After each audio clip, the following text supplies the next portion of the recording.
ನಮಸ್ಕಾರ ಆತ್ಮೀಯ ವೀಕ್ಷಕರೇ, ಎಂಜೆ ಕನ್ನಡದ ಗಹನ ವಿಶ್ಲೇಷಣೆಯ ಸವಾಲಿನ 3ನೇ ದಿನಕ್ಕೆ ಸ್ವಾಗತ. ಕಷ್ಟಪಟ್ಟು ದುಡಿದ ಹಣ ನೀರಿನಂತೆ ಖರ್ಚಾಗುತ್ತಿದೆಯೇ? ಕೈಗೆ ಬಂದ ಹಣ ಅನಾರೋಗ್ಯ, ಅನಿರೀಕ್ಷಿತ ದುರಸ್ತಿ ಅಥವಾ ಅನುಪಯುಕ್ತ ವೆಚ್ಚಗಳ ಮೂಲಕ ನಿಮ್ಮನ್ನು ಬಿಟ್ಟು ಹೋಗುತ್ತಿದೆಯೇ? ನಿಮಗರಿವಿಲ್ಲದಂತೆ ನಿಮ್ಮ ಹಣಕಾಸಿನ ಸಮೃದ್ಧಿ ಸೋರಿಕೆಯಾಗುತ್ತಿದ್ದರೆ ಇದರ ಹಿಂದೆ ನಕಾರಾತ್ಮಕ ಶಕ್ತಿ ಅಥವಾ ನಿಮ್ಮ ಮನೆಯೊಳಗಿನ ದೋಷಪೂರಿತ ವಾಸ್ತು ಕಾರಣವಾಗಿರಬಹುದು. ನಕಾರಾತ್ಮಕ ಶಕ್ತಿಯು ನಿಮ್ಮ ಮೇಲೆ ಮಾತ್ರವಲ್ಲದೆ ನಿಮ್ಮ ಹಣದ ಮೂಲದ ಮೇಲೂ ಪರಿಣಾಮ ಬೀರುತ್ತದೆ. ಇದನ್ನು ಅರಿತುಕೊಳ್ಳುವುದು ಅತ್ಯಗತ್ಯ. ನಿಮ್ಮ ಮನೆಯಲ್ಲಿ ನಕಾರಾತ್ಮಕ ಶಕ್ತಿ ಇರುವ ಪ್ರಮುಖ ಲಕ್ಷಣಗಳನ್ನು ಈ ರೀತಿಯಾಗಿ ಕಂಡುಕೊಳ್ಳಬಹುದು. ಮನೆಯ ಸದಸ್ಯರು ಪದೇ ಪದೇ ಸಣ್ಣ ಪುಟ್ಟ ಅನಾರೋಗ್ಯಕ್ಕೆ ತುತ್ತಾಗುವುದು, ಅಂದರೆ ನಿರಂತರ ಅನಾರೋಗ್ಯದಿಂದ ನರಳುವುದು. ಮನೆಯಲ್ಲಿ ಸಣ್ಣ ಸಣ್ಣ ಕಾರಣಕ್ಕೂ ದೊಡ್ಡ ವಾಗ್ವಾದಗಳು ನಡೆಯುವುದು ಮತ್ತು ಶಾಂತಿಯ ಕೊರತೆ. ಪದೇ ಪದೇ ಕೌಟುಂಬಿಕ ಜಗಳ ಆಗುವುದು. ಅನಗತ್ಯ ವಸ್ತುಗಳಿಗೆ ಅಥವಾ ಅನಿರೀಕ್ಷಿತ ದುರಸ್ತಿಗಳಿಗೆ ಹಣ ಹರಿಯುವುದು, ಅಂದರೆ ನಿಷ್ಪ್ರಯೋಜಕ ವೆಚ್ಚಗಳು ಏರ್ಪಡುವುದು. ಇದ್ದಕ್ಕಿದ್ದಂತೆ ಮನೆಯಲ್ಲಿ ಇಟ್ಟಿರುವ ಗಿಡಗಳು ಅಥವಾ ತುಳಸಿ ಗಿಡ ಆರೋಗ್ಯದಿಂದಿದ್ದರೂ ಒಣಗಿ ಹೋಗುವುದು, ಅಂದರೆ ಮನೆಯಲ್ಲಿರುವ ಸಸ್ಯಗಳ ಸಾವು. ಈ ಲಕ್ಷಣಗಳು ಕಂಡುಬಂದರೆ ನಿಮ್ಮ ಮನೆಯ ಹಣದ ಮೂಲವು ಸೋರಿಕೆಯಾಗುತ್ತಿದೆ ಎಂದರ್ಥ.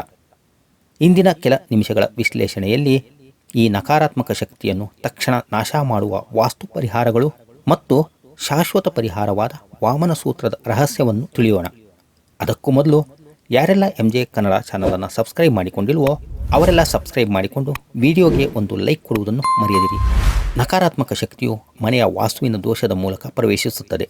ತಕ್ಷಣದ ಪರಿಹಾರಕ್ಕಾಗಿ ಈ 3 ಸರಳ ವಾಸ್ತು ಬದಲಾವಣೆಗಳನ್ನು ಮಾಡಿ. ಇದು ನಿಮ್ಮ ಹಣದ ಸೋರಿಕೆಯನ್ನು ತಕ್ಷಣ ನಿಲ್ಲಿಸುತ್ತದೆ. 1ನೇಯದು, ಅಡುಗೆ ಮನೆಯಲ್ಲಿನ ಸೋರಿಕೆ, the leakage in the kitchen.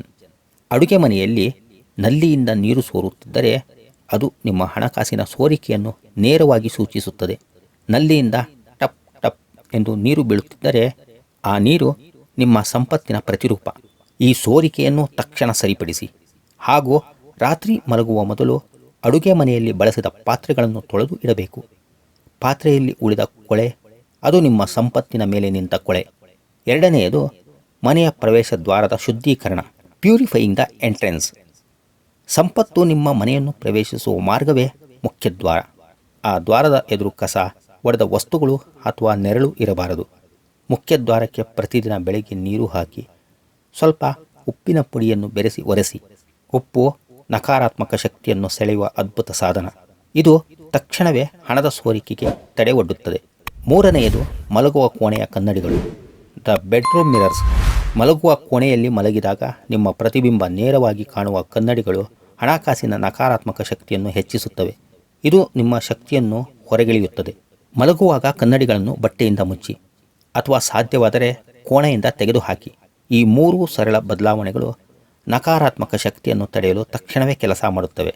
ಇಂತಹ ಸರಳ ವಾಸ್ತು ಬದಲಾವಣೆಗಳು ನಕಾರಾತ್ಮಕ ಶಕ್ತಿಯನ್ನು ತಕ್ಷಣ ತಡೆದರೆ ವಾಮನ ಸೂತ್ರದ ಪಠಣವು ನಿಮ್ಮೊಳಗಿನ ಮತ್ತು ಸುತ್ತಲಿನ ನಕಾರಾತ್ಮಕ ಶಕ್ತಿಯನ್ನು ಶಾಶ್ವತವಾಗಿ ನಾಶ ಮಾಡಿ ಶುದ್ಧವಾದ ಧನಾತ್ಮಕ ಅಲೆಗಳನ್ನು ತುಂಬುತ್ತದೆ.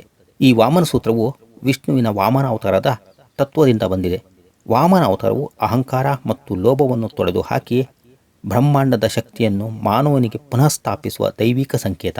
ನಕಾರಾತ್ಮಕ ಶಕ್ತಿಯು ನಮ್ಮ ಮನಸ್ಸಿನ ಅಹಂಕಾರ ಮತ್ತು ಲೋಭದ ಮೂಲಕ ಪ್ರವೇಶಿಸುತ್ತದೆ. ಈ ಸೂತ್ರವು ಅವುಗಳನ್ನು ನಾಶ ಮಾಡುತ್ತದೆ. ವಾಮನ ಸೂತ್ರದ ಬೀಜಾಕ್ಷರಗಳು ಮತ್ತು ಮಂತ್ರವು ಹೀಗಿದೆ: ಓಂ ವಾಂ ವಂ ವಾಮನಾಯ ನಮಃ.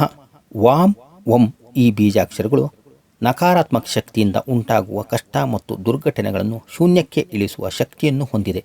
ವಾಮನಾಯ ಮನಸ್ಸಿನ ಅಹಂಕಾರ ಮತ್ತು ಲೋಭದಂತಹ ನಕಾರಾತ್ಮಕ ಗುಣಗಳನ್ನು ನಾಶ ಮಾಡಿ ಹಣಕಾಸಿನ ಶುದ್ಧ ಮಾರ್ಗವನ್ನು ತೆರೆಯುತ್ತದೆ.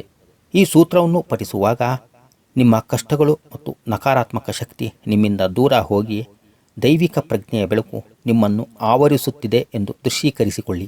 ಇದು ಅತ್ಯಂತ ಪ್ರಬಲವಾದ ರಕ್ಷಾ ಕವಚವನ್ನು ಸೃಷ್ಟಿಸುತ್ತದೆ.